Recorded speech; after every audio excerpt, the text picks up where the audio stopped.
On est à Port-le-Cat, on a lâché une partie de l'équipage qui est bien rentré. Hier c'était journée lessive, ravitaillement, nettoyage du bateau, voilà, on a fait pas mal de choses. Ce matin, mon pote Marc est venu me montrer, faire et me montrer comment nettoyer le carburateur du hors-bord.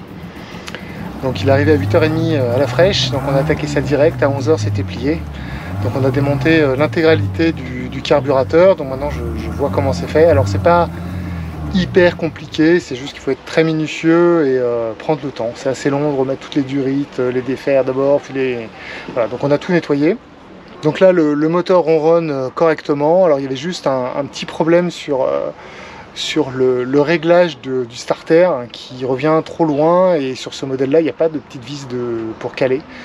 Donc on a fait une technique un peu on va dire barbare. On a mis un petit Rislan pour pouvoir empêcher la tirette de trop revenir, et résultat il ronronne parfaitement.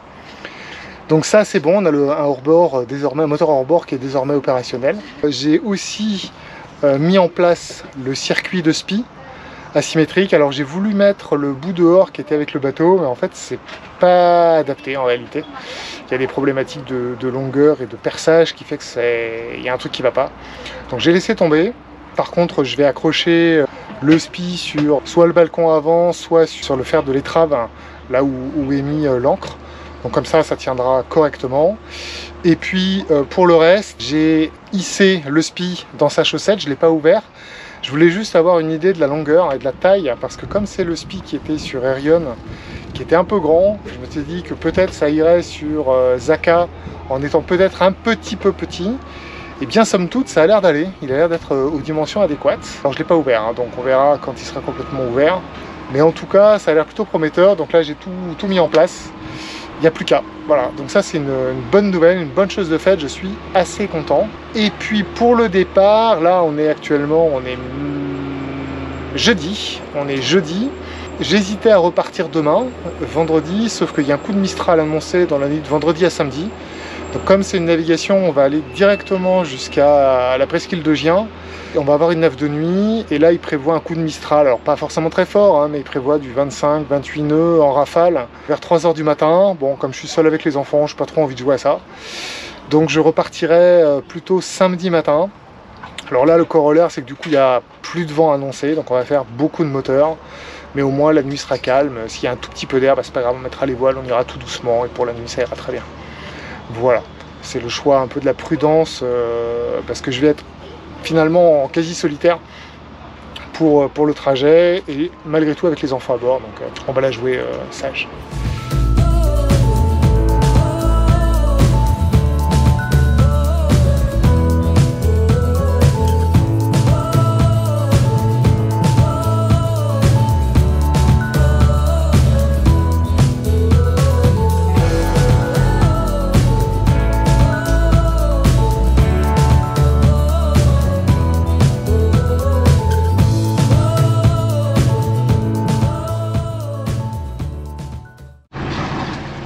Et nous voilà repartis pour la deuxième phase de navigation. Il est 10h25 samedi matin, direction la presqu'île de Gien. Donc on part tous les trois, c'est une première. Et là on va avoir des conditions qui vont être hyper calmes. Bon, j'ai un peu choisi, on aura pratiquement pas de vent, ce qui va nous... Bon, on va faire beaucoup de moteurs, je pense, mais au moins les conditions seront vraiment très calmes, ce qui est pas plus mal, puisque je suis tout seul avec les deux loulous. Donc autant que faire se peut, je voulais éviter d'avoir à faire des manœuvres de voile en pleine nuit. Donc voilà, donc là on est parti, direction la sortie du port. Et après on prendra un quasi plein est en direction de la presqu'île de Gien. Et sortie du port. Pendant que nous, ça y est, on rentre les pare-battes. Mon pied là il est droit, c'est ma chaussure qui est partie. Attention, je ne perds pas les suivre. Oh. Et voilà, c'est parti. En route pour l'aventure. Force pas comme un calme mouvement. Ça va aller. Voilà. Ah non, il en reste encore. Ouais. Bon, je viens de faire un petit check météo. On a pour le moment à peine 5 nœuds de vent de face. On arrive avec, malgré tout avec la grand voile, on grappille un demi-nœud en plus que simplement au moteur. Donc on avance à un peu plus de 6 nœuds, là on a 6 nœuds 10, quelque chose comme ça. Un peu plus de vent au niveau du milieu du golfe, le vent est plutôt de nord. Et puis ensuite il va s'inverser pour être plutôt de secteur sud. Donc là pour l'instant je ne prends pas une ligne droite directe vers la presqu'île de Gien, je suis vraiment plein est. Donc je vise un peu plus bas que la presqu'île de Gien pour qu'une fois que le vent aura viré sud, qu'on puisse tenter de profiter du peu d'air qu'il y aura. Parce que c'est pareil, c'est annoncé entre 5 et 10 nœuds, enfin 10 nœuds, 8 nœuds même plutôt. Donc pour essayer de rebasculer à la voile et essayer d'avancer en particulier cette nuit exclusivement à la voile pour ne plus avoir le moteur dans les oreilles. Donc je tente ça, on verra ce que ça donne. En tout cas pour le moment la navigation est d'un confort exemplaire, il n'y a pas une vague, c'est hyper peinard.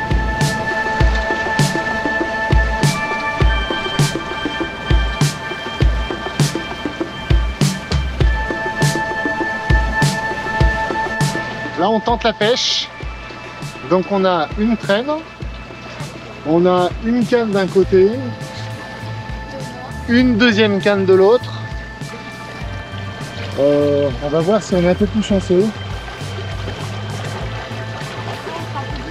Et là on voit la côte s'éloigner tout doucement avec les falaises de l'État là-bas. Et puis le cap qui est en train de se réduire à un simple trait avec les montagnes derrière. C'est vraiment très joli.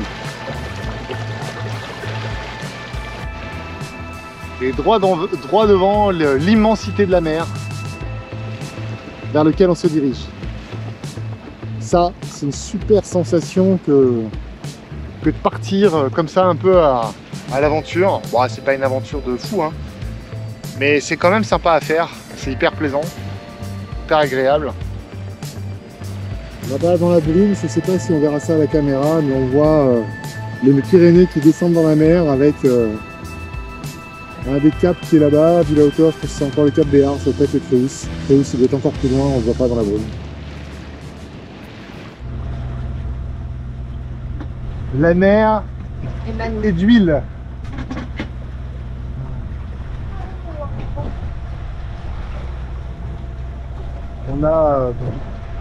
On n'a pas du tout de vent là.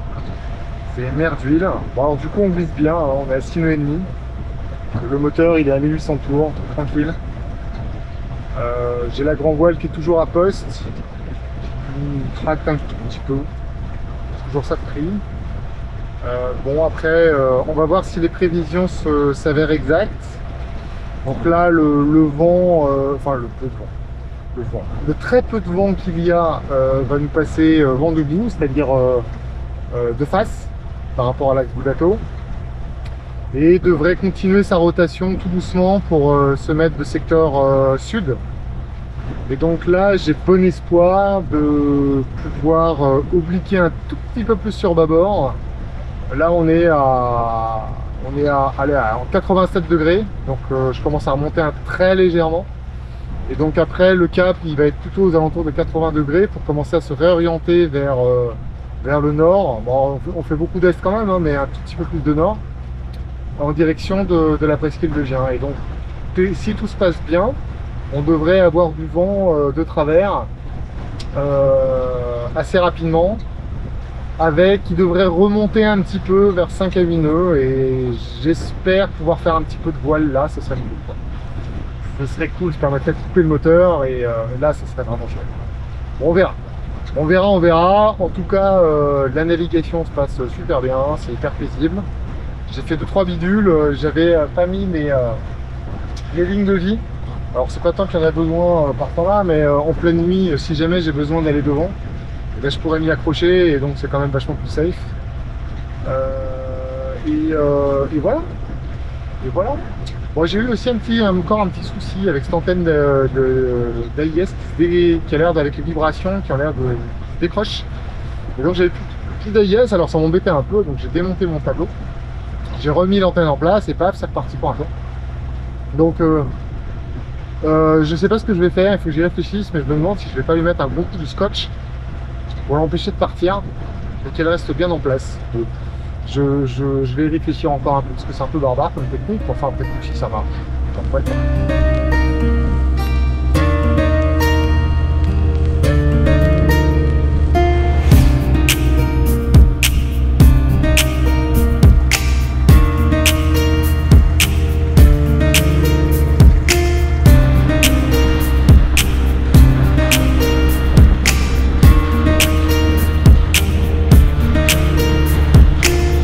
Nous sommes dans des conditions de navigation particulièrement difficiles, au point qu'on peut jouer au tarot sans grande difficulté.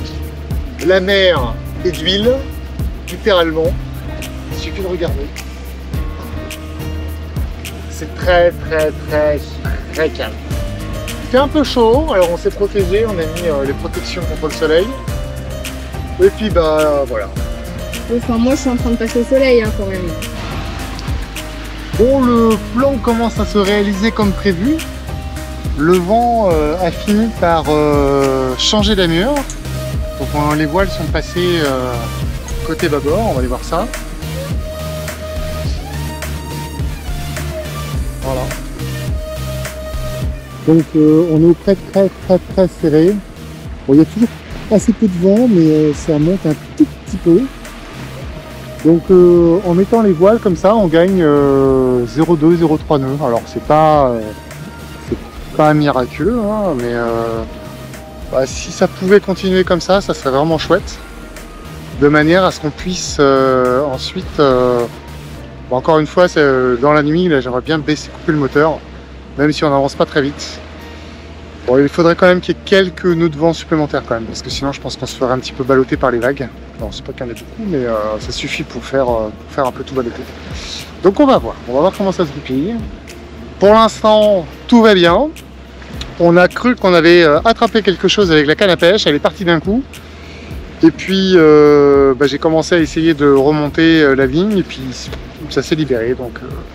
Donc rien, encore une fois, rien. On verra un jour. Peut-être on arrivera à pêcher quelque chose. Il est 18h20. Bon, j'ai dû rerouler le génois. Le vent est de nouveau de face. Donc on va dérouler. Après, la grande voile continue à nous tracter un petit peu. Et ce que je veux te montrer là, ce qui est sympa, c'est que partout, tout autour, il n'y a plus que de l'eau. À l'horizon. On ne voit absolument plus la moindre terre. Et il n'y a aucun bateau non plus. On est tout seul sur des kilomètres carrés. Et ça, c'est quand même une sacrée sensation. C'est vraiment chouette.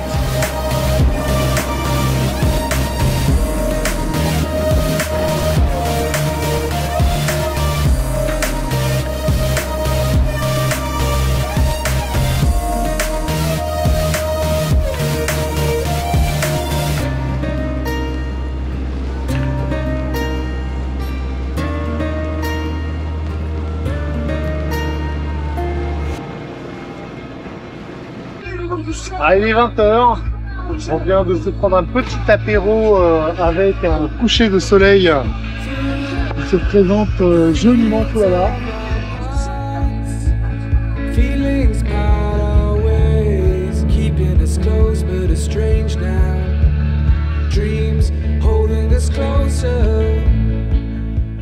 La mer est toujours aussi calme, c'est magnifique. C'est vraiment une régalade géante, c'est super, c'est tellement beau. Ça fait maintenant plusieurs heures où il n'y a plus personne autour de nous. Le bleu partout, plus rien à l'horizon sur 365 degrés. Superbe. Franchement, c'est une expérience à vivre.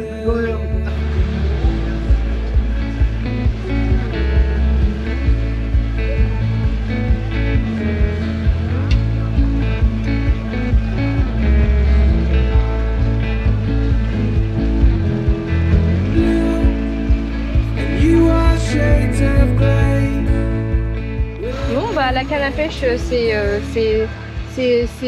bon, voilà, ça fait du bruit, du coup, il y a un poisson sûrement. Soit là, tu prends une caméra dans la tête.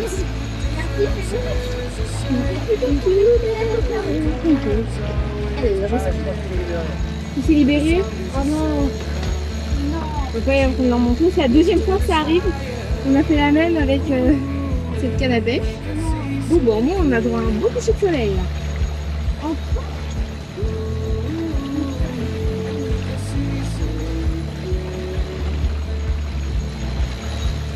Bah, dommage.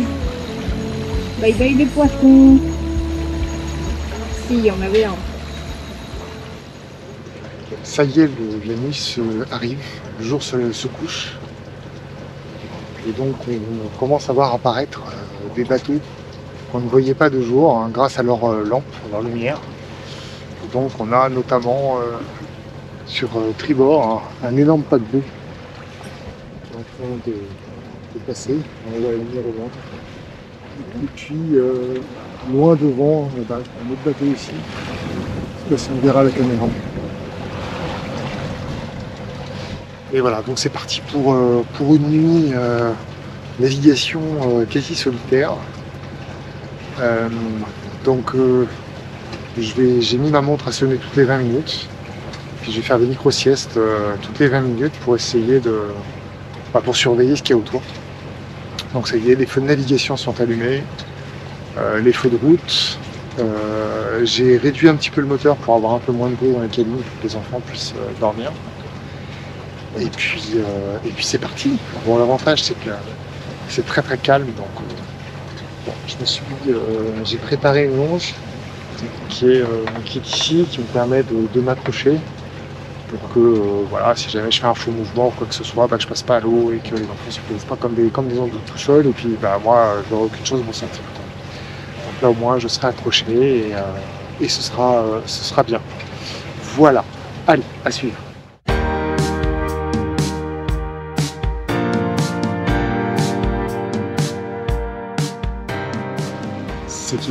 Le soleil se lève. Et 5h et quelques minutes. Bon, la nuit s'est bien passée. Hormis que ma IS ne marche pas. À nouveau. Donc j'ai tout fait au radar. Bon, ça a bien marché. Et ça aurait été mieux d'avoir la IS. C'est pas que j'en garde ça. Maintenant, au milieu de la Ciotat, sur la côte, ça marche. C'est extrêmement humide. Il y a un peu de... Je vais dans la lumière. La suite un peu plus tard. On va dormir encore un peu. Et puis le grand jour devrait tarder.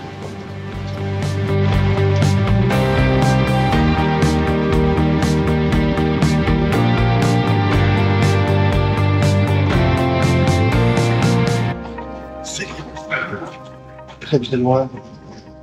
Très très loin de l'arrivée.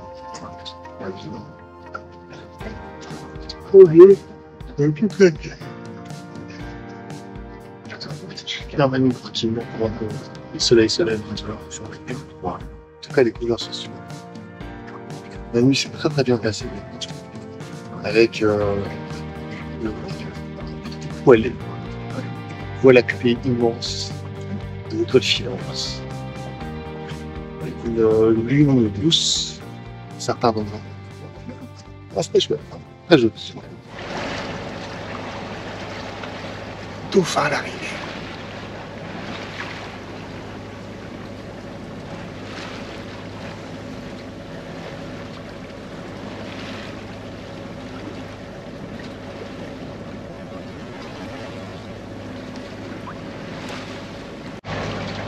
Et le soleil se lève. Il est là-bas. Magnifique. Lorsque j'entends un soufflement sur l'avant-tribord du bateau, ce sont les dauphins, ils sont là. Waouh, magnifique.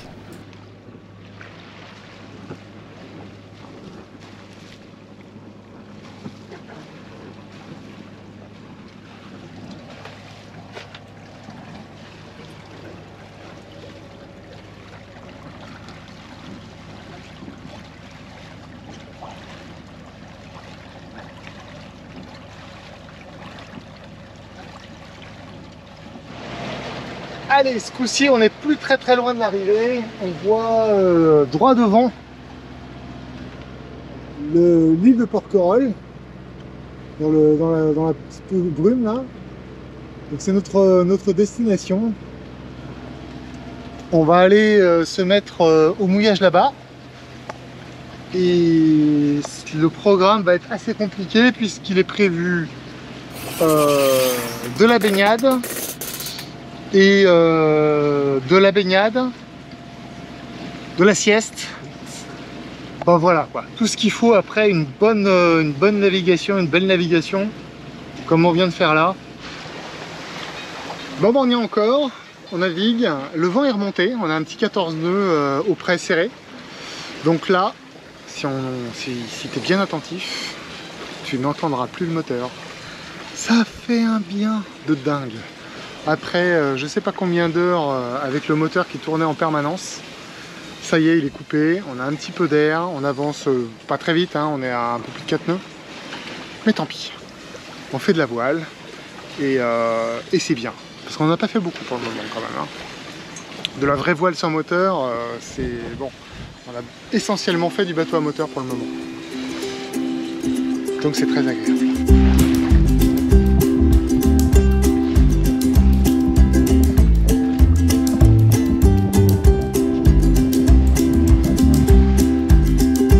En mode voile. Hi-ha! Hi-ha!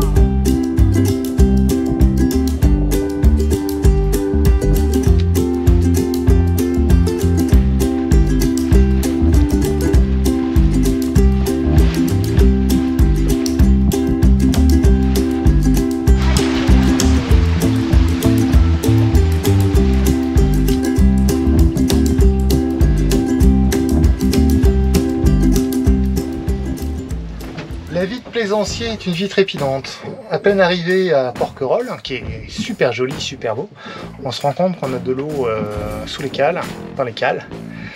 Donc on a évacué, je pense, 40 litres facilement, donc il y en avait vraiment pas mal. Et donc j'ai cherché partout après avoir épongé, et j'ai trouvé. C'est le joint Volvo. On voit ici, une espèce de machin noir là, qui goûte. Donc cette espèce de saleté là n'est plus étanche. En d'autres termes, on coule. Donc bon, j'ai tenté de mettre quelque chose avec du ruban auto-vulcanisant, mais bon, ça fait rien du tout. Bon, il n'est pas très frais mon ruban non plus, donc ça va pas. Et donc du coup, j'ai appelé le chantier de Porquerolles qui va me rappeler et avec, j'espère, une solution pour pouvoir sortir le bateau de l'eau, parce qu'on n'a pas le choix que sortir le bateau de l'eau pour pouvoir changer ce joint et régler le problème. Voilà, sinon ça va être assez compliqué hein, pour la suite. Voilà, c'est sympa, hein, c'est bien la plaisance. Hein. Ça d'autres, il n'y a pas que les côtés positifs, il y a aussi des bonnes galères comme ça, c'est bien casse-pied quand même. Hein. Mais voilà, en tout cas, j'espère qu'on va s'en sortir avec une bonne solution. Coucher de soleil au mouillage à Porquerolles, c'est absolument sublime.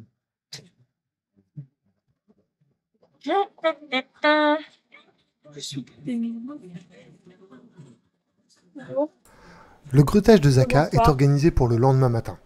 En attendant, nous profitons d'un mouillage extraordinaire avec un soleil couchant sublime.